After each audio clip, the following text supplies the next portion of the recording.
Yo guys, dan bertemu kembali bersama Gorioris di MotoGP 23 untuk karir episode ke-86.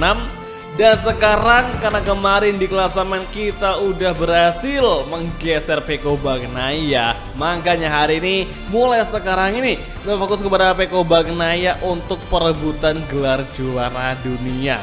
Kalau dari posisi kita unggul 5 poin, tapi tidak menutup kemungkinan Pecco Bagnaia menggeser kita lagi karena masih ada 4 balapan yang bakal berjalan: Thailand, Malaysia, Qatar, dan Valencia. Memasuki sesi kualifikasi di Q2 ternyata hujannya parah sekali cuy. Ya tipikal balapan atau race week di negara tropis yang kadang cuacanya nggak bisa ketebak, kadang panas-panas banget, kadang hujan-hujan banget, bahkan kadang ada kombinasi antara cuaca panas teriknya matahari sama kombinasi basahnya hujan yang turun. Ya pokoknya tipikal dari negara tropis, dan sekarang ini kita masih berada di posisi paling belakang. Sektor 1, 2, 3 kita memiliki gap bar warna kuning yang secara matematis kita nggak bisa lebih kenceng dari Pecco Bagnaia. Bahkan di S3 gap kita 0,5 cuy, itu jauh sekali. Nah last sektor tinggal menjadi saat-saat terakhir kita untuk ngelakuin time attack di flying lap ini, dan kita bakal masuk ke last corner. Ini kita harus early braking ya, se-early-earlynya yang kita bisa, jangan sampai kita ngelebar. Nah sekarang menuju finish line, kita hanya bisa menempati urutan ke-8 saja di sesi kualifikasi. Dan Kobayashi berada di grid keempat, dan Pecco Bagnaia Johan Zarco membawa motornya berada di front row cuy. Ini misal nanti di race-nya balapannya kayak gini atau dalam posisi cuaca hujan, itu pastinya kita nggak bisa meraih kemenangan cuy. Yang otomatis Pecco Zarco akan memiliki peluang hebat meraih kemenangan. Tapi jika balapan kering, kita masih bisa untuk meraih posisi pertama, karena gue yakin nih potensi dari M1 lebih baik ketimbang yang dulu-dulu, apalagi di Thailand ini. Dan Franco Morbidelli, Fabio Quartararo ternyata berada bersamaan dengan Rizrio cuy. Solid sekali hubungan Yamaha dengan kedua pembalapnya atau kedua timnya cuy. Oke, langsung aja menuju ke sesi race untuk MotoGP Thailand. Oke guys, dan tibalah kita di starting grid untuk MotoGP Thailand, dan tinggal 4 balapan lagi musim ini bakal selesai guys. Dan gue pengen tahu nih, kira-kira kalian misalkan kita masih sama Yamaha pengen pakai livery apa? Ya mungkin livery fiksional atau mungkin livery yang cukup legendaris juga, misalkan Yamaha Camel atau mungkin Yamaha Marlboro cuy. Oke, sekarang ini balapan bakal berlangsung dengan cuaca variabel. Awalnya sih cuaca cerah sekali, tapi tidak menutup kemungkinan nanti bakal ada perubahan cuaca menjadi mendung atau mungkin menjadi hujan deras. Nah sekarang ini kita bakal menggunakan kompon ban depan hard cuy dan belakang medium.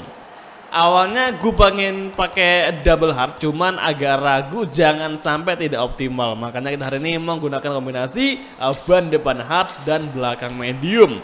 Guna apa? Guna bisa ngepush dari awal balapan tanpa harus khawatir nanti di akhir balapan kita kehabisan ban. Ya meskipun di sini beberapa rider kebanyakan menggunakan kompon double hard, agak berani. Oke, langsung saja kita mulai balapan di MotoGP Buriram di Thailand Grand Prix.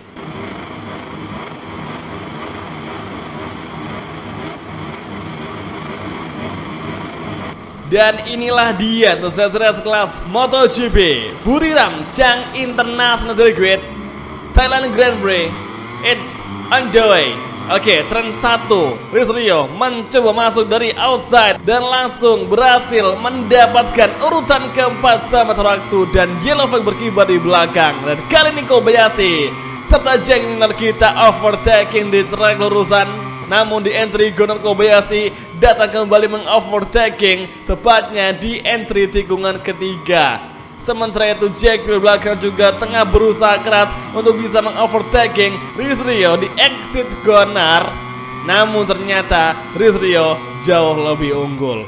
Oke, tikungan keempat dan gap dengan Kobayashi masih stabil. Sementara itu Francesco Bagnaia take the lead. Sektor kedua selesai, memasuki sektor ketiga. Kobayashi masih sanggup bertahan di grid kedua. Dan kembali Jack Miller datang overtaking, namun Rizrio berhasil bertahan atau mendefend serangan dari Red Bull KTM Factory. Oke, seperti biasa di sektor ketiga akhir, para pembalap akan melebar dengan sendirinya. Mereka mungkin mabok karena salah racing cuy.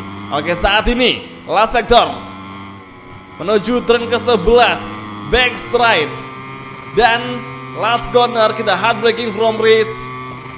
Sementara itu Pecco Bagnaia yang tadi berada di posisi kedua di klasemen, sekarang dia berada di puncak dengan unggul 4 poin dari Rizrio. Sementara waktu lap kedua berlangsung, exit corner dan saatnya menyusul Rizrio. Kebalik, menyusul Kobayashi dengan bantuan RHD serta slip trim. Ada momentum. Langsung kita masuk mengovertaking Kobayashi. Kita block pass, side by side terjadi. Dua Movistar bertarung keras. Namun sekarang Kobayashi datang kembali mengovertaking dan akhirnya duel kembali terjadi. Namun di exit corner menjelang turn keempat, Rizrio berhasil mengovertaking Kobayashi. High speed corner menuju turn kelima, tikungan yang cukup hairpin. Sementara itu Gia dengan Pecco Bagnaia masih terpantau di bawah dari 1 detikan. Dan kita bakal usahain nanti hingga beberapa lap ke depan kita bakal berusaha menjaga agar gap kita tetap stabil di angka 1 detikan cuy. Supaya apa? Supaya nggak terlalu kesulitan buat ngejar si Francesco Bagnaia. Oke, Johan Zarco nampaknya bertahan di posisi keempat, bertahan dari kejaran Jack Miller, Espargaro dan juga Brad Binder. Sementara itu Alex Rins stay di posisi ke-8 hingga sekarang. Movistar MotoGP kembali di last corner lap kedua. Menuju lap ketiga, Kobayashi tetap stay di zona podium 3 luar biasa. Dan Francesco Bagnaia masih sanggup menjadi race leader, namun sekarang mistake terjadi yang dialami perwakilan Movistar MotoGP, yaitu Rizrio yang terpaksa melebar hingga sekarang merosot di dekatnya Kobayashi. Nah, ngomongin soal insiden yang terjadi di turn 1 atau di lap pertama tadi start, itu ada insiden yang terjadi di mana salah satu perwakilan dari Ducati Rider, yaitu Ducati Lenovo Factory Team, tepatnya Enea Bastian ini mengalami insiden dan membuatnya dia terpaksa untuk crash atau terjatuh. Hal itu terjadi karena memang dia bersenggolan dengan salah satu pembalap juga yang mengakibatkan Enea Bastian ini kehilangan grip ban depan sehingga dia mengalami low side. Alhasil dia tidak bisa mengendalikan motornya dan terjatuh, tersungkur. Dan beruntungnya tidak ada korban yang menyusul dari insiden tersebut. Yang secara tidak langsung yang crash adalah seorang Enea Bastian ini saja. Jadi cuma seorang aja yang crash atas insiden tadi di turn 1. Jadi ya semoga aja di next lap kita tidak melihat lagi ada rider yang crash, agar bisa semakin menjaga kesulitan dari para pembalap nih. Oke, lap keempat kita masuki di Chang International Circuit Thailand Grand Prix. Pecco Bagnaia masih menjadi race leader, sementara itu Kobayashi masih bertahan di podium ketiga dan Johan Zarco juga ingin menyusul sepertinya. Jadi di race kali ini merupakan ada 4 pembalap di top 4 yang merupakan pembalap yang saling rebut kemenangan podium yang sering sekali muncul ya di karir kita musim ini. Dalam artian mereka bisa gue bilang tuh kayak main karakter cuy di musim ini. Ada Pecco Bagnaia, kemudian Rizrio, Johan Zarco dan juga Kobayashi. Jadi kayak main karakter yang ada di karir musim ini. Oke, di klasemen pengendara sementara waktu kita masih berada di posisi kedua. Ya memang poin kita sama dengan Pecco, tapi kita tidak bisa berada di puncak. Karena apa? Karena Pecco itu lebih unggul soal statistik. misalkan jumlah kemenangan atau mungkin jumlah podium yang ngebuatnya berada di puncak klasemen meskipun poinnya sama dengan Rio cuy. Kecuali kita lebih sering menang, lebih sering podium daripada si Peko, itu bisa aja kita berada di puncak klasemen meskipun poinnya sama. Dan sekarang ini beda kondisi. Oke, backstride menuju last corner, kita heartbreaking from race. Dan guys, ini gua matiin ya dari awal tadi hingga sekarang lap keempat. Itu entah kenapa penggunaan bahan bakar kita dari tadi lampu indikatornya berkedip terus cuy, yang mengisyaratkan penggunaan bahan bakar kita itu boros sekali di Thailand cuy. Gue ragu ini bukan karena sedangkan kita, melainkan karena panasnya udara di Thailand yang ngebuat bensin di tank itu agak sedikit menguap cuy. Itu bisa aja terjadi. Jadi gue rasa tantangan kita hari ini selain pembalap juga harus melawan tingginya suhu yang ada di Thailand, yang menyebabkan penggunaan bahan bakar kita itu berkurang secara drastis. Saat ini kita overtake Peko karena ada momentum, namun kita nyaris tabrak tadi Peko. Oke, ada celah, ada momentum, langsung kita overtaking di tikungan kelima. Kita blok pas Peko, side by side kembali terjadi. Peko melebar keluar jalur dan Movistar Yamaha masih stay di posisi pertama, namun Peko kembali menyusul overtaking. Kita switchback kembali. Apakah bisa kita ngelakuin switchback di sektor ketiga gear? Peko melebar, kita masuk dan hampir kita bersenggolan, namun Rio masih aman di posisi pertama. Oke, fokus ke fighting, stay in the line. Dan sekarang Bagnaia masih menempel laju dari Rio, dan Bagnaia juga langsung menyusul dengan bantuan Raita Device menuju last corner, backstride lap kelima.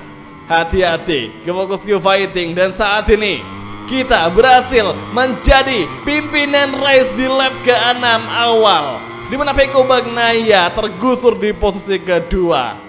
Oke, hati-hati guys, come on. Oh my god, Peko Bagnaia sedikit mengcollision, tapi untung saja kita tidak sampai crash dengan ulahnya Peko Bagnaia cuy. Masih aman. Dan lagi-lagi indikator bensin kita menyala cuy, atau hidup, yang berarti emang ini kita ada masalah sama bahan bakar.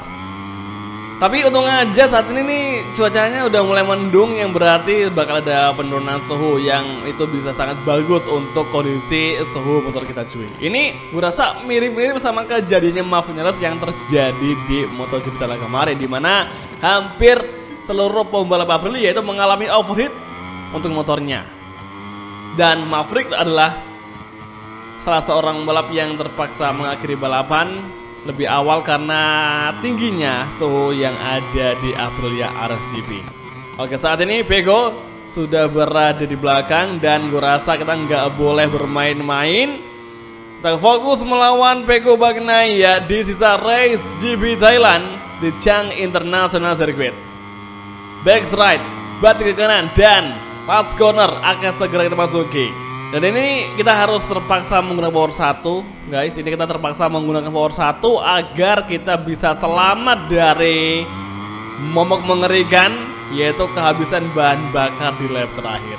Jadi sebisa mungkin kita bakal nge-push ya dengan power 1, meskipun kita tahu sendiri power 1 di tag lurus itu nggak akan memiliki pengaruh yang kenceng, melainkan akan membuat motor kita melambat cuy. Jadi ya kita harus mengambil celah di mana momentum yang bisa kita manfaatin agar kita bisa kenceng.